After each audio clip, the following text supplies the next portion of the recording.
Les anuncié, él es el juez del Tribunal Eclesiástico e hizo su especialidad de Derecho Canónico en Roma. Y me pareció la persona apropiada para continuar o complementar, como ustedes quieren tomarlo, la conferencia anterior de los González, focalizado en el sacramento en sí del matrimonio, y luego intervención de esos casos que nos ponen en situaciones muy difíciles para la pastoral familiar, sobre todo a partir de la publicación de este documento. Doy gracias pues al Padre Julio por aceptar esta invitación y estoy seguro que él nos va a ayudar mucho. Dice que va a hablar poco porque quiere que ustedes pregunten muchas cosas que necesitamos saber. Gracias, Padre Julio. Agradezco la invitación de Monseñor Silvio, acompañarles también en esta jornada de formación, pues también y de reflexión a la luz de la exhortación del Papa Francisco de Amor y Leticia, y también lo que se realiza pues también el trabajo en los tribunales eclesiásticos, sobre todo en el tribunal que nos toca pues también colaborar acá en Managua, en el Tribunal Arquidiocesano, el Tribunal Metropolitano de Managua. Y leyendo este capítulo octavo, acompañar, discernir e integrar la comunidad, es bien importante pues también entender lo que el Papa Francisco nos está enseñando, porque él recoge el sentir del sínodo de los obispos y entonces nos pone de frente pues también lo que las distintas conferencias episcopales en los distintos lugares donde se han recogido pues también todo el sentir de las diócesis expresado pues, en este sínodo de los obispos que se realizó pues el año pasado, y también en lo que fue, podríamos decir, como la primera etapa de ese sínodo de obispos extraordinario también, que marcaba pues, la pauta hacia dónde se iba. A mí me parece interesante lo que el Papa nos dice pues, también en este capítulo: acompañar, discernir e integrar, porque el trabajo que se realiza en los tribunales es un examinar el sacramento del matrimonio en aquellos que han optado por este estado de vida. Entonces es importante el acompañar. Y el acompañar, ¿por qué? Porque en primer lugar, donde la comunidad se reúne va a ser en una parroquia, en un grupo determinado, y entonces ahí esta persona va viviendo su fe, y en la medida en que va viviendo su fe se va dando cuenta pues también del compromiso que a través de ella se tiene que ir asumiendo, y sobre todo si las personas han escogido el estado de vida matrimonial. Y esto es interesante, por eso decía Monseñor, yo pues prefiero que hablar poco y que ustedes me pregunten para poder responder pues también a lo que ustedes desean también aprender. En ese sentido pues también es enriquecedor, porque lo que ustedes me preguntan, a lo mejor yo puedo hasta quedarme callado y decir, bueno, esto no sé esta respuesta, ¿verdad? Voy a estudiarla más, voy a profundizar más en este sentido. Por ejemplo, yo ir hablando siempre con ejemplos concretos. Cuando me toca dar clase en el seminario, yo les llevo expedientes matrimoniales o situaciones que a lo largo del ministerio uno también va viviendo. Y eso pues también nos ayuda ¿para qué? Para poder acompañar. Un ejemplo, llega una persona y me dice, una joven de 18 años, padre, me quiero casar. ¿verdad? Dice, pero no he recibido el sacramento de la confirmación. Entonces, esta joven de 18 años, pues como quiere recibir, como quiere casarse, quiere hacer el sacramento de la confirmación. Entonces yo le pregunto a ella, bueno, vos te querés casar, pero realmente te querés confirmar. ¿Por qué? Porque uno tiene que ayudar al discernimiento a la persona para que pueda elegir un estado de vida. Entonces, vos te querés casar o querés decir, ¿verdad? Yo quiero ser cristiano, quiero realmente vivir mi fe católica. Entonces, ahí nos toca acompañar a nosotros. ¿Para qué? Para que esta persona pueda vivir su fe. Porque de lo contrario, no va a entender qué es la fe cristiana, qué es lo que va a asumir. Entonces, en esa etapa, dice, según la legislación de la Iglesia y el derecho canónico, al sacerdote corresponde, al párroco, ayudar a la preparación del sacramento a aquellos que escogen este estado de vida. Entonces, a la luz de esta palabra que nos dice el Papa, entonces uno como pastor, o nosotros como pastores, debemos de acompañar a estas personas a que escojan este estado de vida, pero que vivan su fe. Porque en los últimos discursos a la Rota Romana, tanto el Papa Benedicto XVI como también el Papa Francisco han insistido en dónde está el punto, y el Papa lo va a recoger por acá, donde dice que el problema no está en los matrimonios, sino en la preparación al matrimonio. Entonces ahí es donde nos da a nosotros la clave para poder realmente ayudarle a estas personas a celebrar un verdadero matrimonio, un matrimonio válido. Otro ejemplo pongo, ¿verdad? Si nosotros vamos a celebrar la Eucaristía, debo de tener las formas para que pueda realmente haber presencia real de Cristo en el altar. ¿Y cuáles son las formas? A ver si alguien me puede decir. El pan y el vino, ¿verdad? Ya eso es la forma, ¿verdad? Que ese pan y ese vino se van a convertir en el cuerpo y la sangre de Cristo.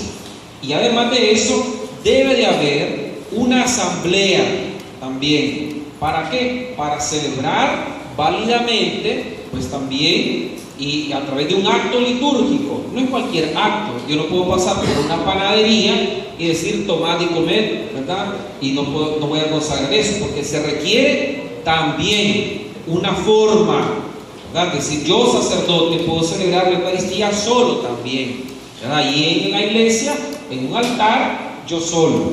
Pero tengo que tener, uno, estar revestido de la autoridad para que pueda haber presencia real. Dos, tener la forma del pan y el vino, que se va a convertir en el cuerpo y la sangre, porque no solamente voy a tener el pan y el vino, y se me ocurre a mí, pues leer a lo mejor un poema de Rubén Darío.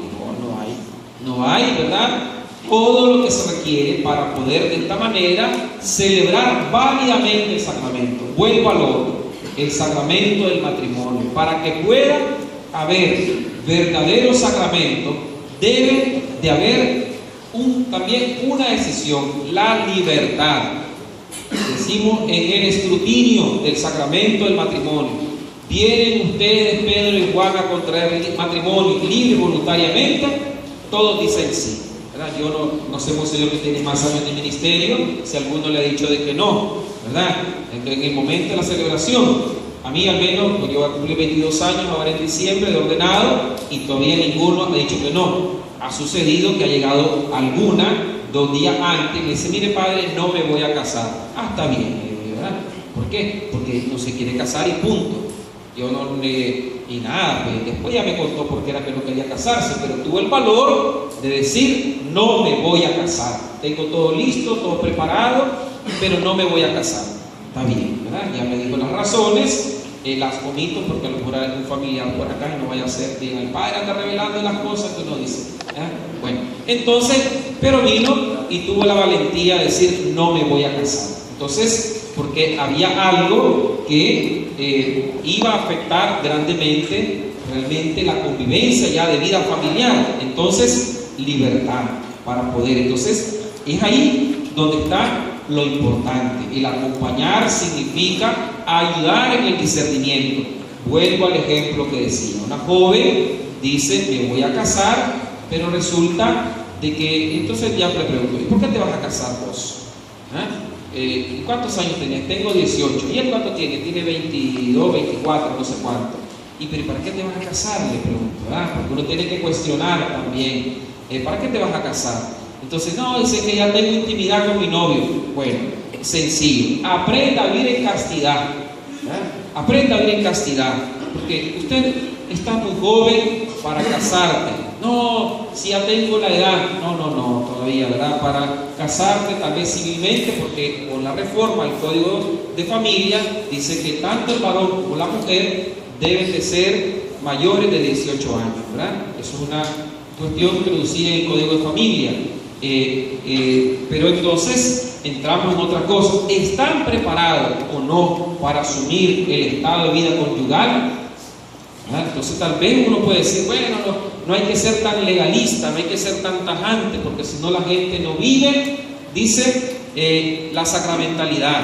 Pero bueno, es importante lo que nos dice aquí. El discernimiento, el acompañar, no es lo mismo, lo que nos está diciendo el Papa, y lo dice en uno de estos numerales, no es lo mismo alguien que sea de Jinotega para alguien que vive en Managua, en la capital, aunque no somos, ¿verdad?, Nueva York, ni somos pues también París, ni somos el DF de México, ¿verdad?, que son ciudades más cosmopolitas, donde hay más oportunidad, pero en Managua al menos hay más oportunidad que en el cual donde está el padre Mauricio, ¿verdad?, Pérez trabajando, ¿verdad? Hay menos oportunidad ahí. ¿Por qué? Porque culturalmente las personas ahí se casan a esa edad, pero no en Managua. ¿No? ¿Por qué? Porque aquí hay más oportunidad de estudio, de trabajo, pero allá culturalmente. Entonces por eso dice el discernimiento.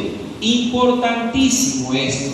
¿Para qué? Para que las personas puedan celebrar realmente el sacramento del matrimonio, porque aquí estamos en la cuestión de la sacramentalidad, si es o no es un verdadero matrimonio, y no ayudar pues también a destruir pues familias. Entonces no sé si vamos más o menos cantando, ¿verdad? Entonces, porque yo hablando de una manera general de lo que aquí se nos enseña. Entonces es importante, dice en el numeral 297, el que uno puede entender cuál es, dice, si alguien ostenta un pecado objetivo como si fuese parte del ideal cristiano.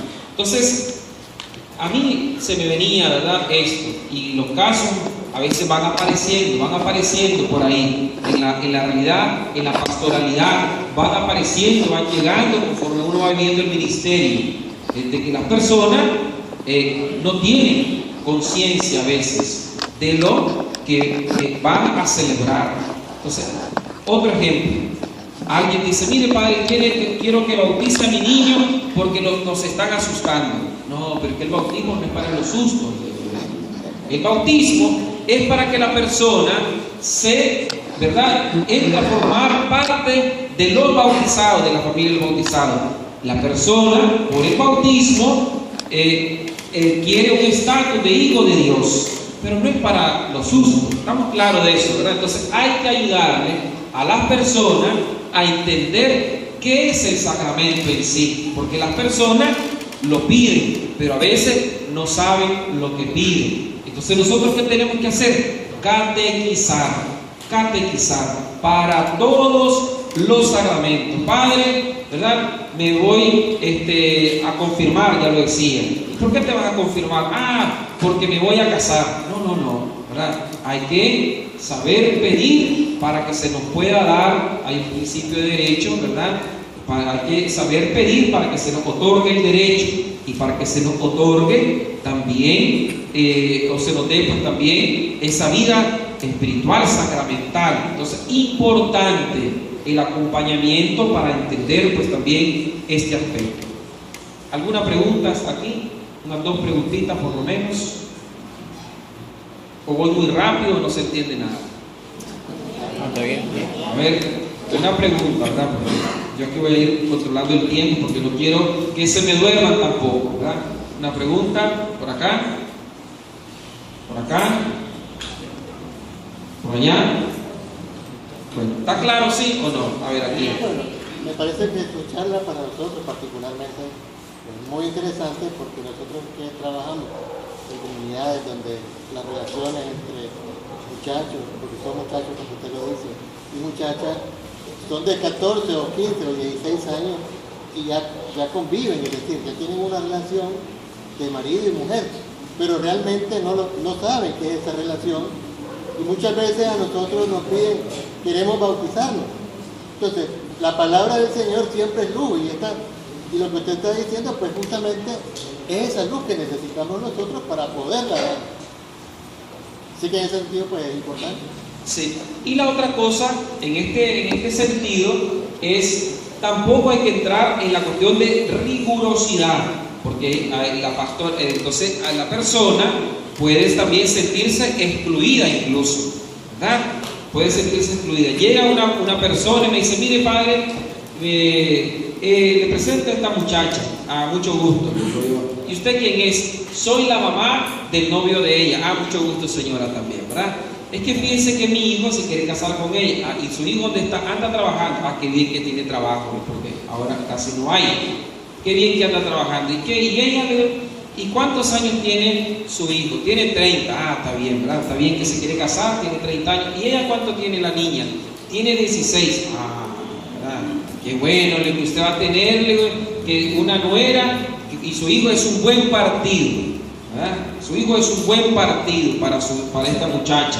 Qué bueno que se quiere casar, pero ¿está ella preparada para celebrar el sacramento del matrimonio? Es que lo que pasa es que ella no está bautizada. Ah, bueno, entonces por ahí empecemos. Para casarse tiene que, pues, ¿verdad?, prepararse. Puede ser entre un católico, su hijo está bautizado, sí, y ella no. Puede ser matrimonio mixto, le digo yo, ¿verdad? Entre un católico y un no católico. Porque ella no es católica, porque no está bautizada. No, pero es que ella se va a bautizar porque se va a casar. Ya entramos mal. ¿Por qué? Porque no debe ser así, ¿verdad? Porque puede celebrarse un matrimonio entre un católico bautizado y un no católico no bautizado, ¿verdad? Porque puede ser, ella no pertenece a ningún grupo religioso, porque no está bautizada, ella no va a los mormones, ella no va a los testigos de Jehová, nada, solo que no está bautizada, su mamá no la bautizó y punto, ¿verdad? Entonces en ella puede llevarla uno a la fe cristiana, ¿verdad? Pero no es que se bautice porque se va a casar, no es así, ¿verdad? No es así. Entonces, eso es claro. ¿Qué nos pasa a los sacerdotes? Que a veces erramos también, Entonces me dice, bueno, le digo, ella que venga a un curso de un año, no pare, hoy es 1 de febrero y se va a casar el 20 de febrero. ¿Verdad? No, le digo yo, ¿verdad? Estamos largos todavía, tiene que hacer un año de preparación a los sacramentos de iniciación cristiana. No, pero es que el padre de allá dice que él la bautiza el viernes y el sábado la va a casar. Pues vaya donde el padre allá, los tomates están más baratos que aquí. Porque así de sencillo, ¿verdad? Si allá va y ese padre la va a bautizar el viernes y la va a casar el sábado, que vaya allá, que la bautice, que le dé la confirmación y que le dé la Eucaristía y el sacramento, todo un combo, ¿verdad? Vaya allá. ¿Ah? Entonces, ¿qué sucede? No ayudamos en el proceso de discernimiento del estado de vida que la persona está eligiendo. Entonces, error de nosotros también, porque aquí también, si el Papa dice que hay que pedir perdón, la iglesia tiene que pedir perdón, nosotros los sacerdotes tenemos que pedir perdón cuando erramos también, porque somos humanos y erramos pues, también. ¿Estamos claros de eso, verdad? Bueno. Pregunta, en pastoral, si tenemos que dar una charla prematrimonial a unos que se quieren casar, pero radicalmente dicen, al menos una de las personas, que no quieren ir, que están abiertos a la vida, pero que en algún momento, porque van a estudiar, porque hay que prepararse, porque tienen que hacer presupuestos para vivienda, maestría, etc. Y uno le dice, y lo hace tratar de meditar, no, pero hay que pensar, porque entonces uno nunca se va a ir a comprar una casa si no tienes el dinero. Entonces, primeramente, si quieres llegar a formalizar un matrimonio, debería estar listo, no estar pensando. Pero la persona sigue, que es el consejo que se le debe tratar de decir, porque ella dice, sí, voy a tener un hijo en algún momento, pero ahorita no. Bien, retomando lo que él dice, ¿verdad? Yo puedo decir que es válida, ¿verdad?, la opción de ellos. Si se van a casar y de mutuo acuerdo, cuando llegan allá y que hacen proceso de nulidad matrimonial, yo les pregunto, bueno, ustedes tuvieron hijos a los 5 años de casados, vivieron 10. A los 5 años de casados tuvieron hijos. ¿Y por qué no tuvieron hijos en los primeros años? Ah, padre, porque estábamos estudiando, porque estábamos en esto, estábamos en lo otro, ¿verdad? Es decir, no es que había la intención de la exclusión de la prole, de los hijos. No era esa la intención, ¿verdad? Porque ellos, si es de mutuo acuerdo, ellos pueden, porque es una cuestión de que ellos se ponen ahí de acuerdo y nada, ¿verdad?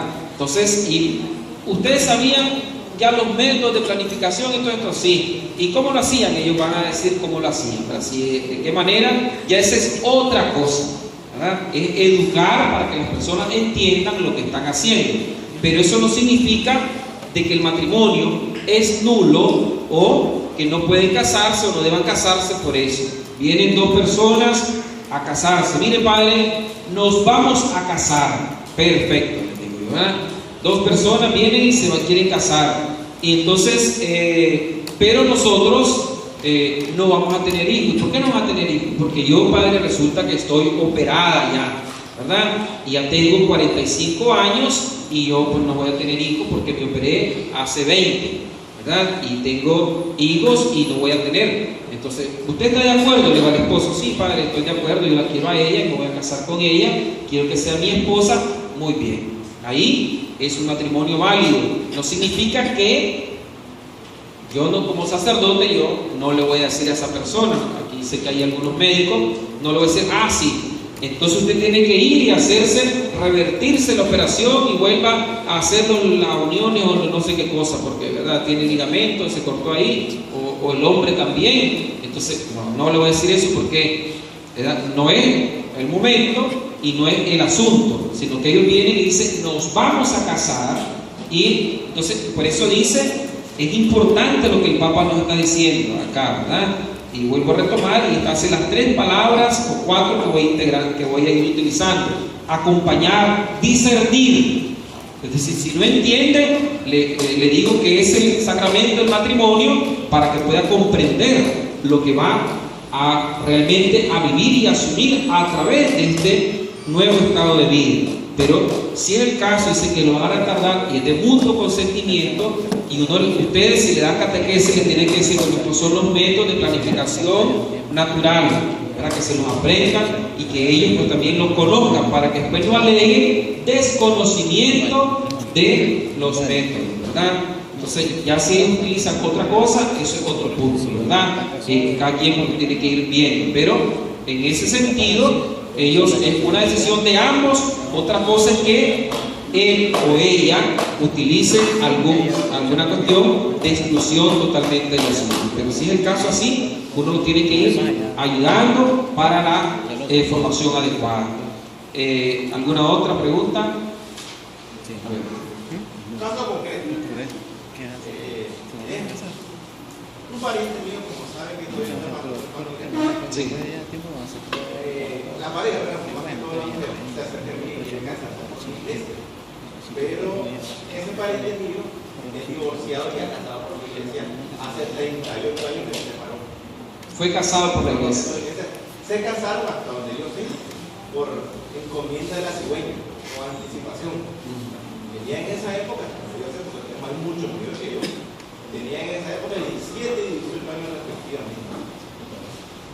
3 años vivieron la sola La niña. 3 años más de separarla. Hoy que tienen formado una nueva familia, ¿verdad? Con la hija mayor tiene 30. Se 30 años, la doña quiere casarse. Él es un poco amante, pero él dice, ok, hacemos. Pero como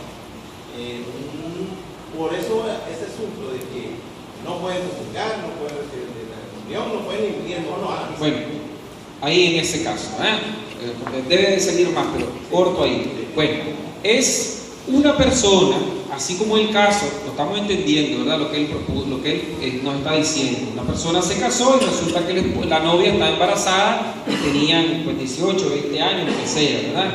Pero entonces se casan.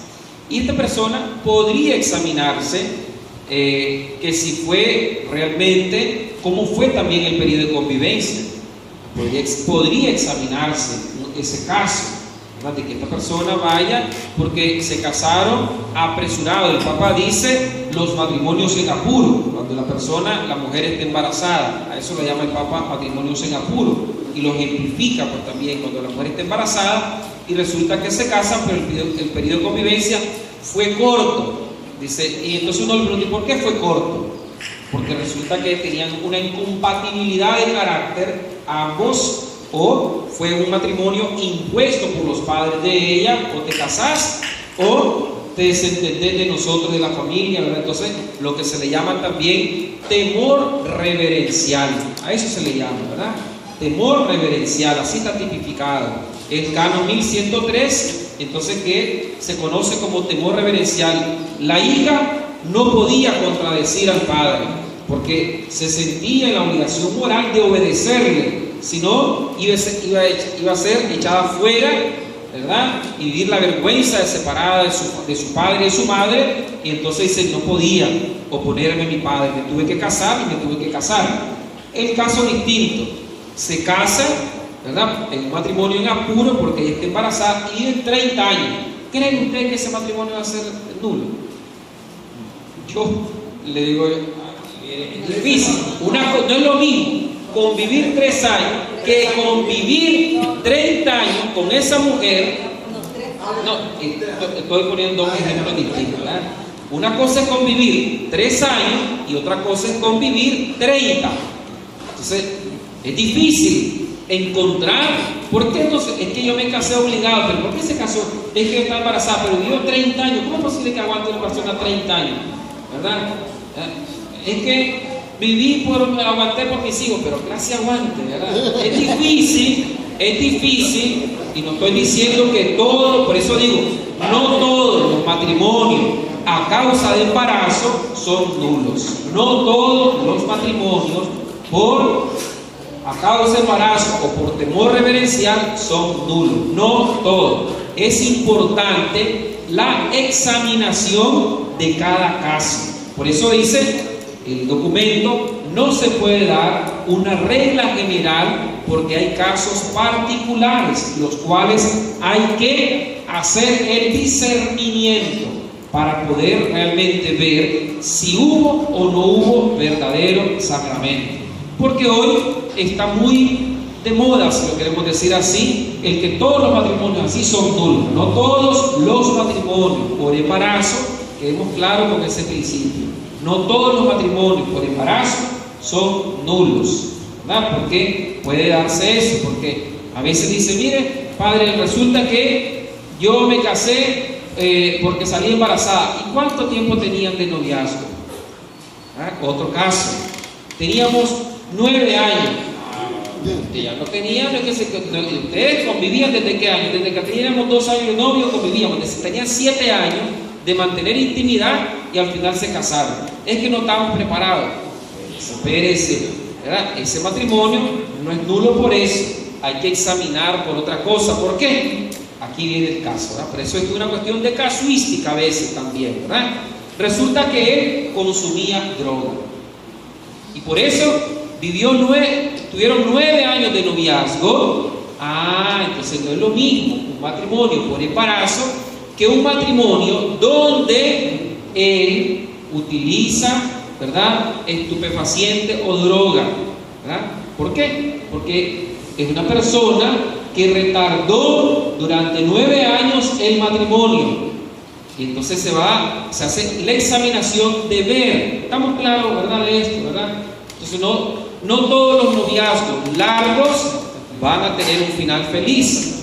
No todos los noviazgos cortos van a tener un matrimonio de fracaso, porque yo conozco a unos amigos que tienen casi 50 años de estar juntos y fueron novios 3 meses, ¿verdad? Pero, ¿verdad? Hay otros que uno les pregunta, ¿cuánto? Ahora le dicen que eres novio, ¿cómo es eso? Así es, ¿verdad? Y él mantiene la intimidad y se aborda eso acá.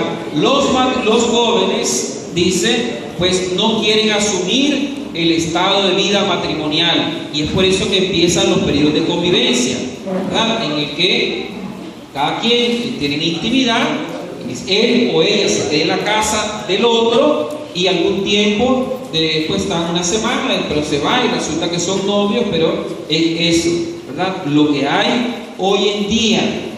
¿Por qué no se quieren casar? Porque no quieren asumir el estado de vida matrimonial, todo lo que ello implica, ¿verdad? El vivir juntos, el estar juntos en eso. Pregunta por allá. Padre, según el derecho canónico, en el canon 1089, establece que uno de los impedimentos es que si la mujer es raptada, es uno de los impedimentos, ¿verdad? Pero nos decía en un taller que recibíamos una pastoral familiar de que cuando es el caso de que el raptado es el varón, que ese no es impedimento. ¿Cómo estamos ahí? Ahí estamos primero ante una situación, es difícil, tiene que demostrar que está raptado o raptada, ¿verdad? Él o ella, que puede suceder, porque ahí lo que hay es el estado de vida, ¿verdad? Perdón, la libre voluntad. Entonces, si la persona está siendo coaccionada, entonces no hay una libre voluntad de una manifestación del consentimiento, y uno tiene que estar claro en eso, de que las personas libre y voluntariamente van a contraer matrimonio. Entonces ahí hay que tener mucho cuidado, ¿verdad? De cuando se está ante una situación como esa, porque dice que mientras dure el rapto no puede haber verdadero matrimonio, es un vicio del consentimiento en ese. O coaccionado, sí. Es decir, no importa entonces si es varón o si es mujer, le pregunto porque podría ser que en uno de los casos en la catequesis puedan hacer esa pregunta. Por eso tiene que demostrar de que cuál es su estado, que si realmente ha sido raptado él, ¿verdad? ¿Cómo va a demostrar el hombre, verdad? De que está siendo, pues, o ha sido raptado. Pues puede ser que se lo llevaron a la finca allá, ¿verdad? Y entonces ahí le dice, ¿te casás o te mato? Le puede decir el suegro. Puede suceder, ¿verdad? Pero yo siempre digo, un matrimonio con vicios va a fracasar en los primeros 5 años de vida matrimonial. Porque entonces, en cuanto la persona encuentre el momento de escaparse, la va a abandonar o lo va a abandonar también. Sí, otra preguntita, porque en los prematrimoniales muchos se presentan casos de matrimonio, parejas donde uno de los dos es extranjero. Sí. Entonces nosotros siempre les decimos que ellos tienen que ir a la Cancillería, ¿verdad? Sí. A hacer los matrimonios mixtos. Sí. Pero nos comentaba una pareja una vez de que el sacerdote le había dicho que no era necesario que ellos fueran a la Cancillería. Entonces se nos crea a nosotros la inquietud que qué pasa con esa pareja que no van a registrarse a la Cancillería.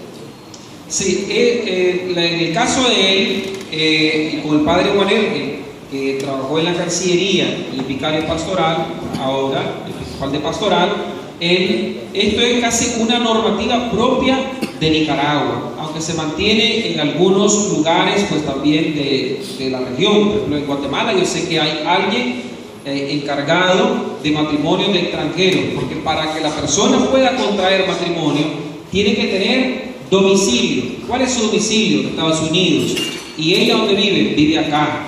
Entonces es un poquito eso. O a veces resulta que ambos son nicaragüenses pero viven en el extranjero. y sus padres viven acá, y por eso que quieren venirse a casar acá, pero su domicilio como tal es Estados Unidos, el de ambos. Puede ser que alguno de los contrayentes vive en ese territorio, ¿verdad? Pero si ninguno vive ahí, no puede, ¿verdad?, celebrarlo así sin la autorización, para que sea lícito, válido pero ilícito, porque tiene que estar autorizado por Cancillería de la Curia Arzobispal. Todo. A mí el padre Pablo de Franca le dijo: mira, padre, fíjate que resulta que se van a casar estas personas. Ella vive en la parroquia, él vive en el extranjero, pero es una cuestión, le notifico. Y él me dice: padre, como yo trabajo en la curia, entonces me dice, llene el expediente y cuando ya esté cerca me lo trae. Puede ser eso, pero el párroco debe de tener, ¿verdad?, la autorización de que el expediente está debidamente llenado, ¿verdad? A veces sucede, ¿qué nos pasa a los párrocos? Que el derecho dice, es el párroco el que debe de hacer la entrevista. No, que lo haga la secretaria, que lo haga el sacristán, o que lo haga el de la pastoral familiar. El derecho no le da facultad a otro más que al párroco. Entonces eso es parte de la administración parroquial: la entrevista, el llenar el expediente, el saber de que los documentos están correctamente, la celebración litúrgica, ¿verdad? Uno debe atender a los contrayentes para saber de que tienen 20 lecturas, cuál de todas van a escoger, cuál de las 3 formas de la fórmula del consentimiento van a utilizar. Parte de la celebración litúrgica corresponde al párroco ayudar a los contrayentes para la debida celebración del sacramento del matrimonio. Padre. A mí hay muchos mitos en torno al tribunal eclesiástico. Sí. Uno de ellos pues dice del tiempo, son muchísimos años, y que es ridículo, perdón la palabra, pero así se dice, someterse a un proceso de declaración de nulidad que cuesta muchos miles de córdobas y que es impagable, que es solamente para los ricos. Que aquí en Nicaragua, después de todas las intervenciones que ha tenido el Papa Francisco, ¿cómo queda el proceso ya? Y si han habido cambios y cuáles son las maneras de hacer un contacto al respecto. Sí, le respondo al padre. El Papa Francisco introdujo una reforma a los procesos de nulidad matrimonial. Y entonces dice, cuando no hay nada que contradiga a lo que la persona está manifestando en la petición. Por ejemplo, dice el esposo: bueno, yo me casé, pero resulta lo que él mencionaba, de que ella se casó embarazada. Entonces la persona llega y dice: mire, padre, aquí está el acta del matrimonio eclesiástico y aquí está la partida de nacimiento de mi hija, ¿verdad? Y dice, ¿verdad? Resulta que me casé en febrero y la niña nació en mayo, ¿verdad? Un documento indubitable, ¿verdad? Uno. Entonces dice el Papa Francisco, ahí entra la reforma. Cuando hay un documento indubitable, lo está demostrando cuando se casó, cuando nació su hija, ¿verdad? Y aquí está el acta de mi divorcio con esta persona. Resulta que me divorcié con ella a los 3 años. Entonces está demostrando que se casó embarazada, que su hija en la fecha en que nació y cuánto duró la convivencia a través de una certificación de un matrimonio, de un acta de divorcio. Uno, dice el Papa. Y si las dos partes concurren, tanto el actor como el demandado, dice qué cosa va a ser demostrada más. Cuando las dos partes están diciendo que durante el periodo de convivencia ni uno ni el otro se toleraban, porque él se volvió una persona alcohólica y entonces el alcoholismo fue causa de la desestabilización del matrimonio al punto de la total separación, ¿verdad? Entonces demuestra eso y dice el Papa: si une las partes, si el esposo llega y presenta la demanda y la esposa dice, se le dan 15 días para que ella llegue. Si no concurre en esos 15 días, se le hace una segunda citatoria para otros 15 días. Es decir, estamos aproximadamente en 40 días, aproximadamente, ¿verdad? Entonces, hay tiempos procesales. El Papa introdujo tiempos procesales para, dice, cuando hay una nulidad de mutuo consentimiento, ¿verdad? Llegan ambos y entonces llegó él, pero él está demostrando cómo fue su matrimonio. Entonces dice, después de que ambas partes concurren, el actor y el demandado, han transcurrido 30 o 40 días, dice, el obispo o el vicario judicial toma la decisión si ese matrimonio, ¿verdad? O es hacer un proceso más breve, se le llama, proceso más breve. Una vez que se agarra, se examina la acta y no hay nada más que demostrar, se llaman a uno o dos testigos, sea el papá o la mamá o una hermana o un amigo, un testigo. Ese proceso, lo más que va a durar son 90 días. Tiempo procesal en la reforma del Papa. Eso lo introdujo el Papa y hay algunos casos que se han hecho de esa manera. Tiempos procesales, estamos claros, proceso más breve es, podríamos decir, una similitud a tiempos procesales para que concurran. Costos, sí hay costos para las personas que llegan y hacen un proceso de nulidad matrimonial. Y eso va a depender mucho de las personas. ¿Por qué? Porque si una persona que tiene recursos debe de pagar lo estipulado. Y si no tiene recursos, uno le pregunta, mire, esto es las costas judiciales del proceso. Si usted no tiene eso, ¿cuánto puede usted aportar? Uno le pregunta. Yo soy el que hago la entrevista y le pregunto, ¿cuánto puede usted aportar para esto? El Papa ha dicho la gratuidad, se contempla gratuidad, pero también hay que aportar algo para los procesos, ¿verdad? Entonces sí, hay quien tiene más recursos, quien tiene menos recursos y quien a veces no tiene nada. Entonces se hace el principio de subsidiariedad, ¿verdad? El que tiene se le pide un poco más al que no, y porque así nos balanceamos, porque costos se incurren, ¿verdad? Siempre. Ahí está la secretaria, está una persona que ha sido contratada y esa persona, el 30 me dicen mi salario, padre. ¿Verdad? Porque si yo le he contratado a esta persona que preste un servicio gratuito, ellas me hubieran dicho sí o me hubieran dicho no. Pero como yo las contraté en un salario fijo, más los costos que nosotros tenemos. Entonces, sí estamos nosotros en esa línea, ¿verdad? De que es la línea del Papa, la línea del Cardenal Breves, y siempre ha sido así, que el que tiene paga. A veces hemos ganado la mala fama, ¿verdad? Que se pide mucho dinero y los procesos son muy largos. ¿Cuándo un proceso se vuelve largo? Cuando las partes llegan a la entrevista, ¿verdad? Llegan a la entrevista y ya ellos creen que ya comenzaron el proceso. No ha comenzado el proceso. Yo les doy este folletito a ellos, lo tienen que llenar, tienen que traerme los documentos y ahí uno lo agarra, lo examina para ver si hay o no hay causa de nulidad. Entonces se hace la examinación adecuada. 1. 2. Que si viene completo también, porque resulta que ahí empieza también la examinación. ¿Dónde se casó usted? Me casé en Matagalpa.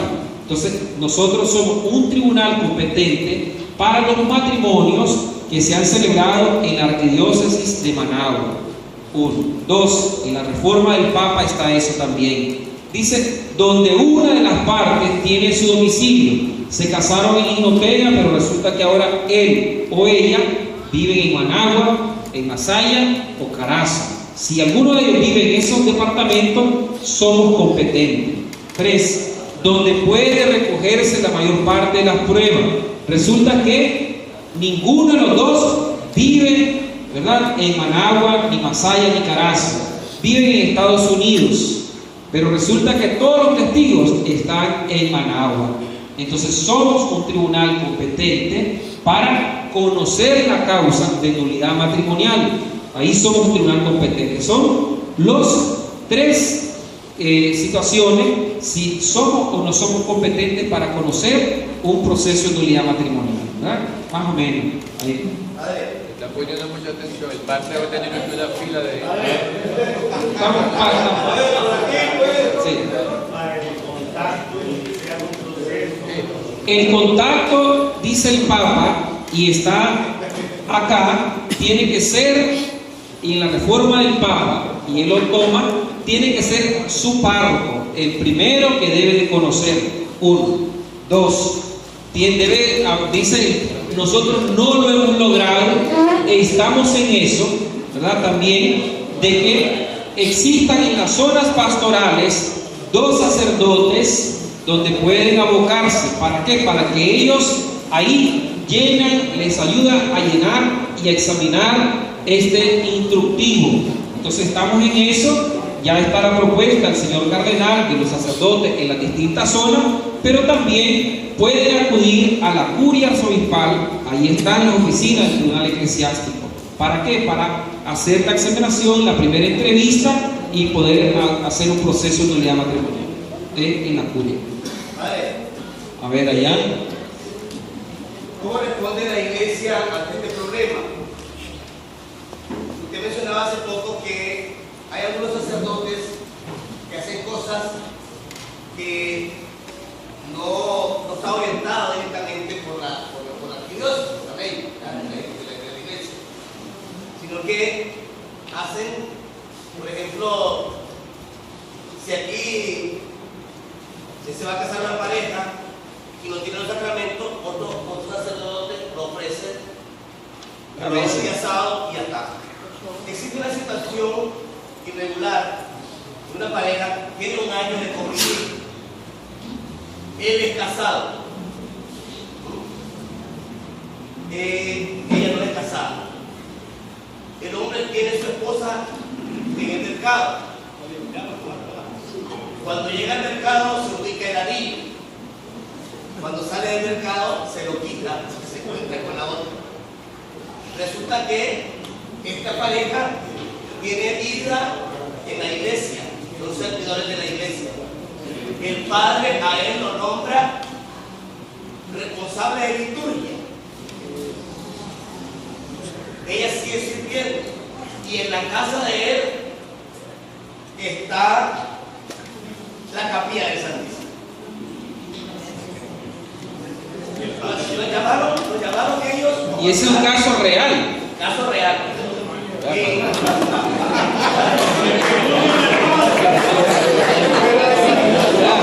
Porque está bastante, la imaginación es bien volátil, ¿verdad?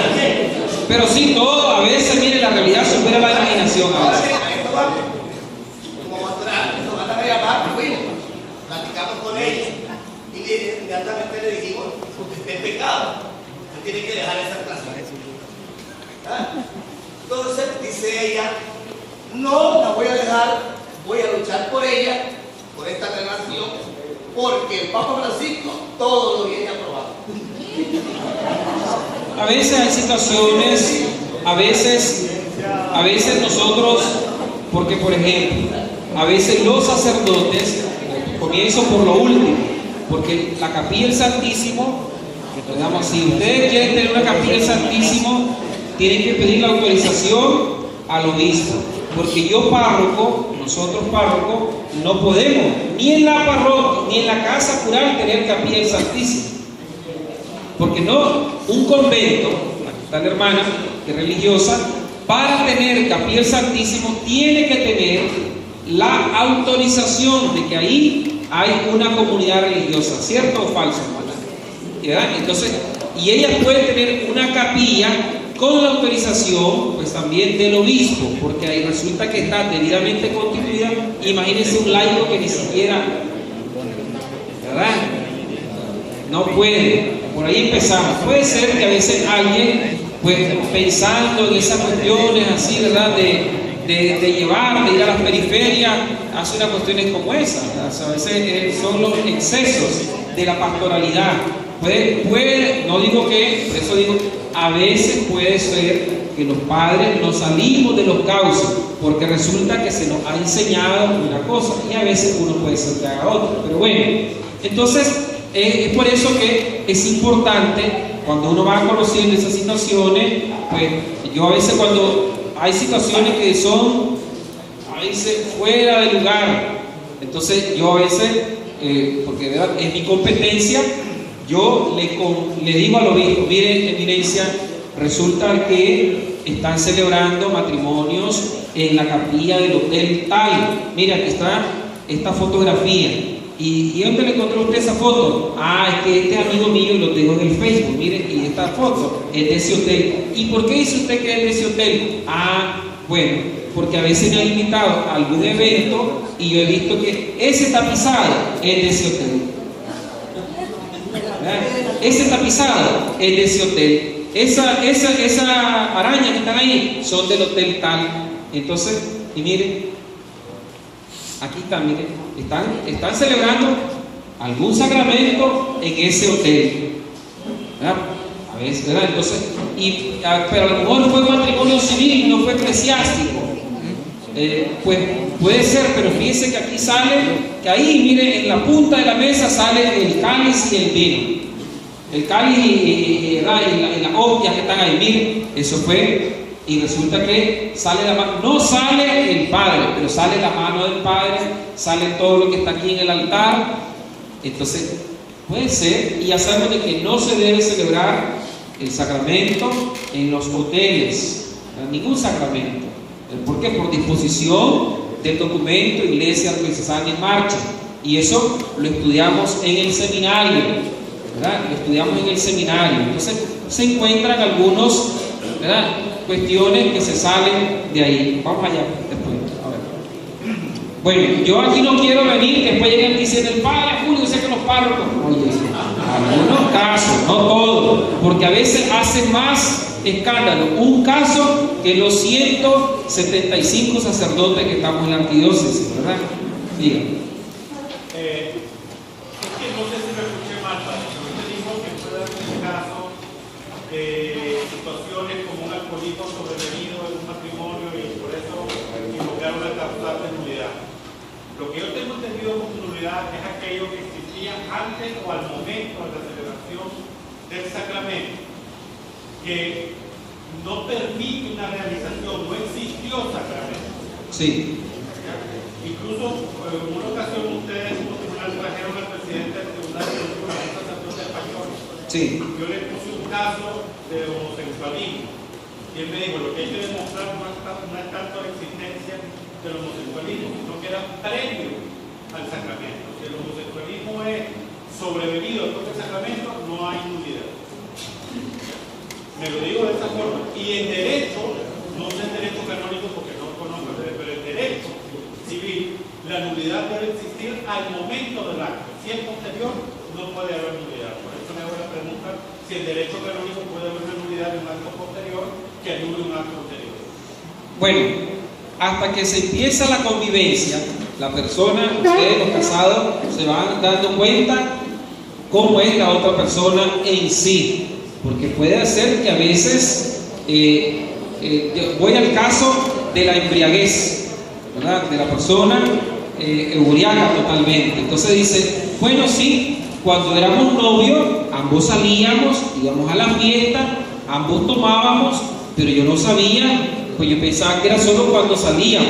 Pero resulta que hay cosas que se vienen arrastrando en una historia también de vida. Es por eso que uno los manda con el psicólogo para que determinar que si esa persona fue antes y durante del periodo de convivencia matrimonial, que eso realmente afectó a la vida conyugal. ¿Por qué? Porque hay casos de alcoholismo, ¿verdad?, de embriaguez, pues también este caso, porque dice, mire, padre, resulta que lo han despedido de los 3 últimos trabajos que ha tenido en los últimos 3 o 4 años, cada año, porque a causa del alcohol, del consumo, pues también de otras sustancias, y ahí a veces, ¿verdad?, la persona dice, sí, que nosotros sabíamos todo lo que arrastraba en sí mismo, en su historia, y hasta que las personas están conviviendo, se va dando cuenta. Por ejemplo, han habido algunos casos en el que la persona pues ya les digo, pierde el trabajo. Resulta que son los padres los que sostienen a la familia misma, y entonces eso se vuelve una cosa intolerable. ¿Por qué? Porque la mujer, si le pide a él, mira, dame para el colegio del niño, dame para los zapatos del niño, entonces él va donde el papá o va donde la abuelita, ¿verdad?, que es el que sostiene. Entonces no es capaz de asumir los deberes y derechos esenciales de la vida matrimonial. El ser esposo, pues también. Entonces a veces, por eso digo, hay algunos casos, no todos los casos, ¿verdad? Hay algunos casos que se examinan. Por eso digo, es una cuestión a veces de casuística, de discernimiento, entendimiento para ayudarle. Hay gente que a lo mejor tiene problemas del alcohol, pero es capaz de meterse a un grupo, ¿verdad?, o ir donde el terapeuta o el psicólogo para que le ayude a superar esa situación y poder salvar el matrimonio mismo, porque el Papa lo dice, hasta qué punto es reconciliable y salvable, pues también ese matrimonio. Están todas estas situaciones que le van a ayudar a la persona, pero si la persona tampoco tiene la voluntad de poder entrar en programas y todo. Por ejemplo, hay un caso que han entrado en encuentros conyugales, en retrovalle, no sé cuánto, en matrimonio para Cristo, en esto, lo otro, en un montón de todas las pastorales de matrimonio que hay, y han salvado su matrimonio. Y hay quienes no han sido capaces de poder, de querer ir y buscar la ayuda adecuada. Entonces ahí a veces pues también hay algunas situaciones. Por eso digo, uno tiene que ir viendo y examinando cada una de las situaciones. El caso, no sé, ¿verdad?, incluso de la homosexualidad, ¿verdad? Por eso que uno lo manda también donde el psicólogo o el psiquiatra, para ayudar a determinar que si esa persona realmente fue hasta después o durante o antes o después de la vida, o durante la vida conyugal, que apareció ese problema. Cuando una persona ha sido abusada sexualmente.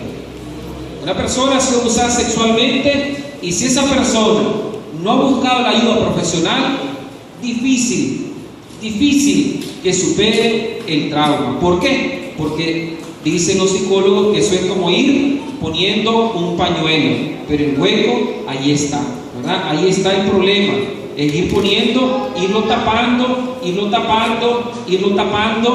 pero que a veces puede brotar de un momento a otro, ¿verdad?, la situación. Entonces, una persona ha sido abusada sexualmente, puede ser que a los años esta persona se entere. Hay casos en el que la persona tiene una práctica bisexual, ¿verdad?, bisexual, y la esposa se ha dado cuenta de la tendencia bisexual de su esposo, porque es capaz de estar con ella, pero también tiene relaciones de intimidad con otro hombre.